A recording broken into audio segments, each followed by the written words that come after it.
Vamos lá então. Eu tenho aqui um teste aqui já pré-criado aqui, depois eu vou estar demonstrando aqui, eu posso estar passando essas informações para você criar aí, ou eu posso estar mandando também o arquivo JMX aí para você baixar, tá? Assim, o que a gente vai ver agora é o JSON Path Extractor, tá? Que é um dos extratores aqui que a gente consegue pegar as informações resultadas de pode ser às vezes de uma chamada de uma API normalmente, né? Que nos retorna um JSON. E com isso a gente pega essas informações desse JSON com esse extractor e salva numa variável do JMeter. Essa variável a gente pode utilizar para fazer um outro teste. Normalmente a gente faz quando as APIs elas têm dependência. Por exemplo, quando você envia uma ordem de compra, ele retorna o ID da ordem. Você precisa capturar esse ID para usar em outro teste que você vai realizar. Então, quando a gente trabalha com API, que trabalha na estrutura do JSON, é muito fácil a gente utilizar esse extractor. Então, é muito comum a gente estar utilizando ele. Então, ele tem uma linguagem própria, tá? Que é o JSON Path. Eu já expliquei, já fiz um outro vídeo explicando como o conceito básico dessa linguagem, desse JSON Path. Então, eu sugiro, se você não conhece o JSON Path, assista esse vídeo antes de continuar nesse daqui, tá bom? Então, vamos lá. Primeiramente, vamos conhecer a API que a gente vai se basear. Então, eu tenho aqui um getLista. Esse getLista, ele aponta aqui para o servidor JSON Placeholder, que é um JSON público, que a gente pode estar realizando alguns testes base. E esse servidor aqui, a gente busca lá os to-dos desse site. Então, eu vou executar aqui. Beleza. Vamos ver aqui o resultado, o que ele nos traz. Note que aqui do lado direito, ele nos traz um array. E dentro desse array, ele traz diversos JSON Objects, que são aqui os to-dos. É uma listagem. Com essa listagem é o que a gente vai fazer do nosso extractor. Então, vamos fazer algumas combinações, vamos extrair algumas informações desses JSON aqui dentro dessa listagem. Vamos salvar em variáveis.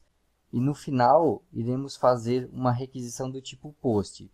Iremos inserir um novo to-do com base na resposta do nosso getLista. Então, basicamente, o que a gente vai fazer no final? Vamos pegar um item daqui, dessa lista, e vamos inserir ele novamente.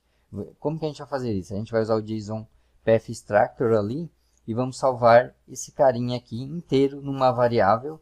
E com essa variável salva, a gente vai criar uma nova requisição depois, posteriormente, e usar essa variável na inserção da nossa chamada post. Parece difícil, mas é bem simples, tá? Vamos ver na prática que fica mais fácil. Vamos lá. Deixa eu limpar aqui.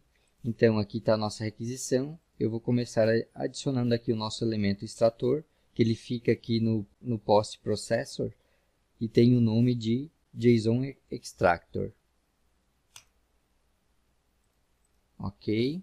Aqui a cara dele, ele é bem simples, tá? Então, ele tem aqui o nome. Então, a gente pode definir o nome. Aqui tem o tipo de requisição que a gente aplica a ele. Eu vou deixar aqui apenas como main sample, que significa que se essa requisição tiver um redirect, ele só vai pegar da primeira chamada, não vai pegar dos redirect. Se caso a gente precisasse, normalmente tem APIs que fazem um redirecionamento, então a gente iria trocar aqui, às vezes só para o subsample ou main sample and subsamples, ok? Mas é isso que significa. Então, primeiramente aqui, vamos dar um nome, né? Então, um nome para variável nesse primeiro campo. Então, eu vou botar aqui o nome da variável, que seria, vamos colocar um nome aqui em português. Vou colocar aqui título, ok? Aí depois, aqui a gente tem aqui, ó, default values, que seria o quê? Caso ele não encontre esse título, ele vai colocar esse valor aqui. É bom deixar um valor intuitivo, tá? Então, eu vou colocar aqui, não encontrou título. Esse nome intuitivo, ele é bom porque se caso a requisição aqui falhe por algum motivo, ele não encontra esse valor, e a gente esteja utilizando essa variável em uma outra chamada, a gente consegue ver que o valor dessa variável lá não encontrou o título. Logo, a gente consegue deduzir que o erro é nesse extractor, né? Nessa chamada desse extractor. Tá, e agora para finalizar nosso primeiro exemplo, a gente precisa informar a expressão JSON Path expressions, que é o nosso mais importante. Então, para isso, primeiramente a gente tem que conhecer essa linguagem do JSON Path e a gente precisa também conhecer o retorno da nossa API. Esse retorno a gente já tem aqui, né? Que a gente fez aqui um teste. Esse aqui é o retorno dele, então é esse daqui. Aí a gente vai fazer o seguinte, eu vou pegar aqui o title do primeiro item do array, tá? A sintaxe ficaria da seguinte forma. Primeiramente, raiz, no caso ele é um array, então abre e fecha colchetes, 0 significa o primeiro item, ponto, o nome da propriedade que eu quero pegar, que nesse caso aqui é title. Copiar aqui, vou colar. Pronto, feito aqui, a gente finaliza o nosso extractor, tá? Agora eu só vou adicionar aqui um debug sample para a gente ver a variável. Deixa eu pegar ele aqui, debug sampler, e vou executar. Limpei, executei, ele fez o get aqui normal. Note que aqui, o primeiro item da lista, o title, é esse nome aqui, esse nome estranho aqui. Delectus alt autem. Vamos ver agora no nosso debug sampler qual o conteúdo dessa variável. Aqui, note que a variável do nome título, ela recebeu Delectus alt autem. Então significa que o nosso extractor funcionou perfeitamente. Vamos fazer agora um teste. Aqui no extractor eu vou colocar uma variável que não existe, uma propriedade que não existe. Então eu vou colocar aqui, por exemplo, title underline 2. Eu sei que não existe na nossa API. Logo, o conteúdo da nossa variável tem que receber esse valor aqui, default.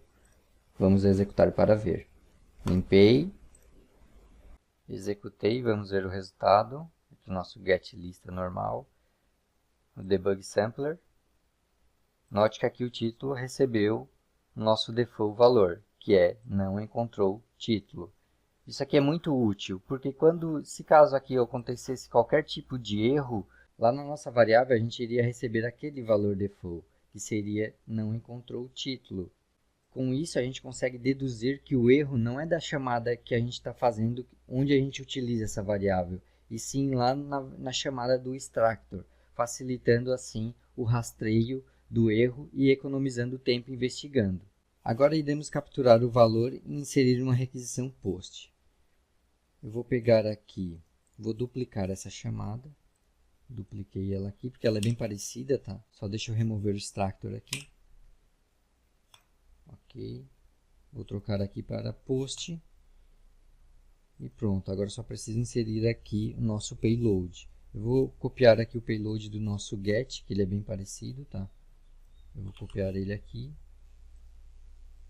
Vou inserir aqui. Beleza, deixa eu trocar o nome aqui. Inserir novo item. Ok. Agora vamos testar aqui se funcionou. Faltou aqui uma chave. Ok. Vamos executar. Limpei. Executei. Beleza. Aqui no retorno ele só retorna aqui um ID, que seria o código da resposta. E aqui na requisição a gente consegue ver os dados que a gente passou, tá? Agora, o que a gente vai fazer?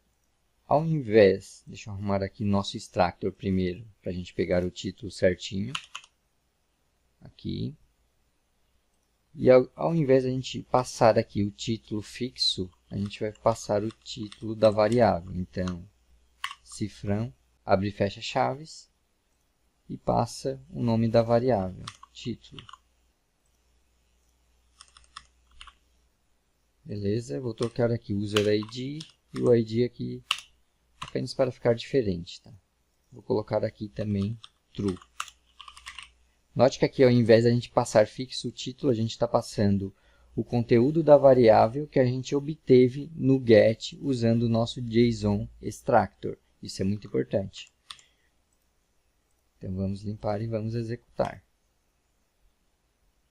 Ok, não deu erro. Nosso get aqui funciona normalmente. E agora o nosso inserir novo item. Vamos ver aqui o conteúdo que ele passou no payload. Olha aqui que ele passou o user ID igual a 2, que a gente alterou lá. O ID 2 também. E o nosso title, ele passou aqui o conteúdo da nossa variável. A gente consegue confirmar aqui no nosso debug sampler, que é delectus alt autem. Então isso é muito útil, muito mesmo, pois a partir do nosso extractor a gente conseguiu trazer informações de uma chamada da API anterior e usar na nossa API seguinte.